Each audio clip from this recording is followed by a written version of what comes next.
ធនចន្ទៈបដញ្ញាចិត្តដណ្ដើមយកខ្សែក្រវ៉ាត់របស់កូទីយ៉ារ៉ូដេនកូឲ្យបាននៅល្ងាចថ្ងៃទី30ខែវិច្ឆិកានេះខណៈដែលកូទីយ៉ារ៉ូដេនកូវិញអះអាងថានេះជាខួប1ឆ្នាំដែលរូបគេឈ្នះខ្សែក្រវ៉ាត់ដែលត្រូវការពារនៅល្ងាចនេះដូច្នេះរូបគេនឹងមិនឲ្យធនចន្ទៈឈ្នះងាយៗនោះទេតាមរយៈបទសម្ភាសន៍កូទីយ៉ារ៉ូដេនកូបានបញ្ជាក់ថារូបគេរងចាំឱកាសក្នុងការការពារខ្សែក្រវ៉ាត់នេះយូរមកហើយដែលរូបគេស្គាល់ធនចន្ទៈច្បាស់ដោយថាបានទស្សនាការប្រកួតលក្ខណៈ format នៃធនចន្ទៈឈ្នះនាពេលកន្លងទៅហើយថាធនចន្ទៈនេះជាកីឡាករដែលល្អដែលមានបេះដូងជាអ្នកប្រយុទ្ធពិតប្រាកដប៉ុន្តែយ៉ាងណារូបគេអះអាងថារូបគេនៅតែ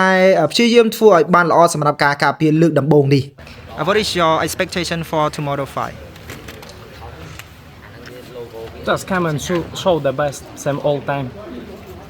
ចំណែកធនចន្ទៈវិញបានអះអាងថារូបគេស្រឡាញ់ខ្សែក្រវ៉ាត់ Extreme នេះយូរណាស់មកហើយរូបគេសង្ឃឹមក៏ដូចជាបដិញ្ញាចិត្តថានឹងខំប្រឹងដណ្ដើមយកខ្សែក្រវ៉ាត់នេះឲ្យបានដើម្បីមានឱកាសក្នុងការការពារក៏ដូចជាបានប្រាក់រង្វាន់ច្រើនជាបន្តបន្ទាប់ដោយកីឡាករដទៃផងដែរតាំងពី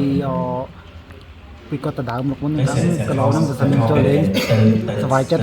តែការគាត់ប្រកួតទៅដើមតែគាត់លុយជុំហ្នឹងដល់ពេលនេះទៅខាងកម្មវិធីហ្នឹងក៏ដាក់ឲ្យខ្ញុំចុះពិលុតឲ្យខ្ញុំបានប្រកួតជំរុំ8 4នាក់ហ្នឹងទៅក៏បានពៀនហើយខ្ញុំអារម្មណ៍ថាសប្បាយចិត្តដែលបានពៀនហើយ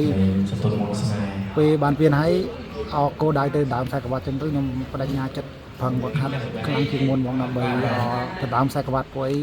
ខានពាក់ខ្សែក្រវ៉ាត់យូរបងបង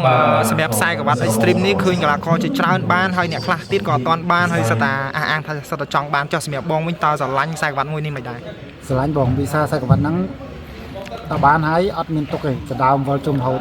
ដល់អញ្ចឹងទៅធ្វើឲ្យម្ចាស់ខ្សែក្រវ៉ាត់ហ្នឹងគាត់ប្រឹងព្យាយាមអត់ឲ្យធ្លាក់អីដោយសារតែគាត់បានខ្សែក្រវ៉ាត់ហ្នឹងហើយត្រូវធ្វើម៉េចសម្រាប់ភាពគាត់ឲ្យខ្លាំង